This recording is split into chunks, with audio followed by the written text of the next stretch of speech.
ESPN just disrespected the greatest scorer in college basketball history, and no one's letting it slide.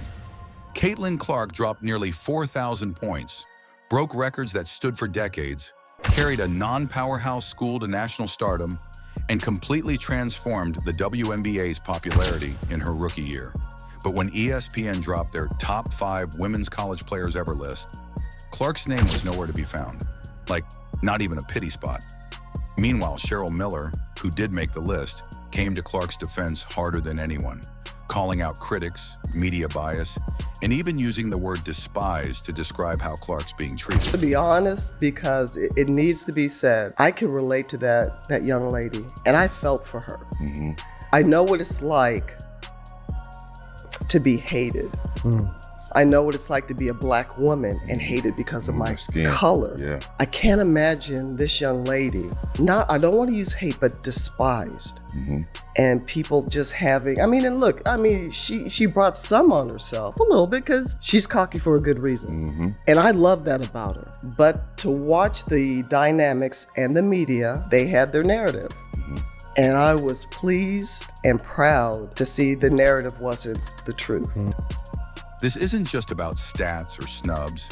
This is about race, rivalry, and the uncomfortable truth behind women's basketball's biggest breakout star. So what's really going on here?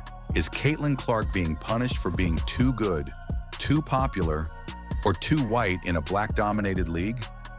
Why are some legends praising her like the next coming of Steph Curry, while others act like she's a glitch in the Matrix? And how did Patrick Beverley end up calling her a gangster on camera? Oh, we're digging all the way in. But before we break down the ESPN snub, the Cheryl Miller mic drop, and the deeper layers behind Clark's rise in resistance, hit that like button and make sure you're subscribed. This is the WNBA deep dive they don't want you to see. Let's go. Nope, not a joke. This actually happened. Caitlin Clark, the Indiana Fever's breakout superstar, has just been snubbed by ESPN. The same Caitlin Clark who rewrote record books with a jaw-dropping 3,951 points and 1,144 assists at Iowa, apparently isn't top 5 material, according to ESPN's latest all-time ranking. And oh, that list? We'll get to it. But let's just say it's not sitting well with fans, players, or legends. But trust me, this isn't just about a ranking, because behind that snub lies a bigger storm. Race, rivalries, media narratives, and one absolute legend who's not holding back anymore. We're talking Cheryl Miller, Time Magazine, Patrick Beverley, and a whole lot of people weighing in on whether Caitlin Clark is despised, just for being great. So why was she snubbed? Clark didn't just score, she rewrote the NCAA history books. She holds the all-time scoring record across men's and women's basketball. She wasn't surrounded by 5-star recruits. This wasn't UConn or Tennessee. This was Iowa. Good team, but far from stacked. And still, she carried them to national championship level relevance. And then ESPN drops a list. The top 5 women's college players of all time. Caitlin Clark? Not on it. Instead, they list Breanna Stewart. No surprise there. 4 national titles with UConn and 4 Final Four mops. Hard to argue. Then Candace Parker, Diana Taurasi, Maya Moore, all UConn or Tennessee legends. And rounding it out, Cheryl Miller, the USC juggernaut who owned the 80s, winning 3 Naismith Player of the Year awards and 2 national titles. Okay, those are legends. But how does Clark not crack that top 5? She literally changed the game. Even ESPN had to toss her into the just missed category, alongside Brittany Griner, Kelsey Plum, Shameik Holdsclaw, and Lynette Woodard. It didn't take long before the internet exploded. Fans were fuming. Analysts were scratching their heads. Was this just another clickbait move by ESPN? Or was there something deeper? One person who definitely isn't staying quiet? Cheryl Miller. Yep, the Cheryl Miller. And ironically, she was one of the 5 who made ESPN's list. But even she couldn't believe what was happening to Caitlin Clark. On the All the Smoke podcast, Miller went off. She called out the critics hard, labeling them big dummies, and then she dropped something no one expected. I felt for her, Miller said. I know what it's like to be hated. I know what it's like to be a black woman and be hated because of my color. I can't imagine this young lady. I don't want to use hate, but despised. Despised. That word stopped the internet cold. Because Cheryl Miller wasn't just defending Clark's stats. She was peeling back something raw, something few people want to talk about publicly. Race and resentment in women's basketball. Here's where it gets really tense. Caitlin Clark is white, most of the WNBA is black, and as Clark's popularity exploded, so did conversations about why she was getting all this attention. Washington Mystics co-owner Sheila Johnson didn't hold back either. In an interview with CNN, she said she'd seen so many players of color that are equally as talented, and they never got the recognition they should have. And then came the Time magazine cover. Clark was named 2024's Athlete of the Year, not just in basketball, in all of sports. Was it deserved? Her rookie season in the WNBA says yes. She averaged 19.2 points, 8.4 assists, and 5.7 rebounds per game. She shattered the rookie scoring record, broke the single-season assist record, made the All-Star team, finished fourth in MVP voting. That's rookie numbers. Yet some voices inside the league said no.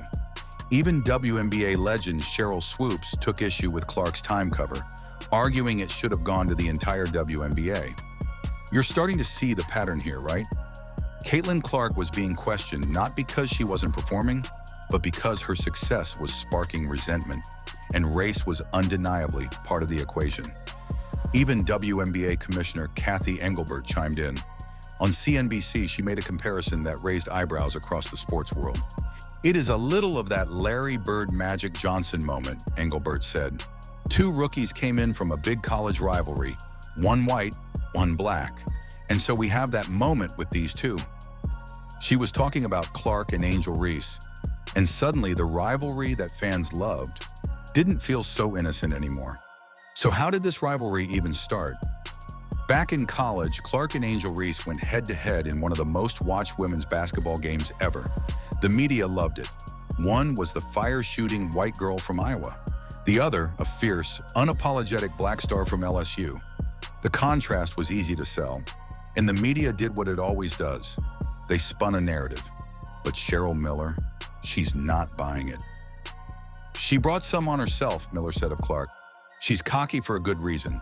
But the media had their narrative, and I was pleased and proud to see that the narrative wasn't the truth. Miller had coached both Reese and Clark during the 2024 WNBA All-Star Game.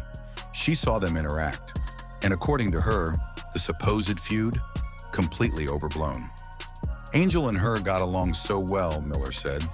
So the tension the media hyped up? Just more fuel for the clicks. Meanwhile, real relationships were being ignored, and Clark was left to take the heat, sometimes literally on and off the court. All right, let's switch gears for a second. Because if you're thinking this is just a media thing or a WNBA problem, former NBA player Patrick Beverley is here to blow that up. He saw Caitlin Clark in action, in person. He was working out on one side of a gym. She was on the other. And Beverley? He couldn't believe what he saw.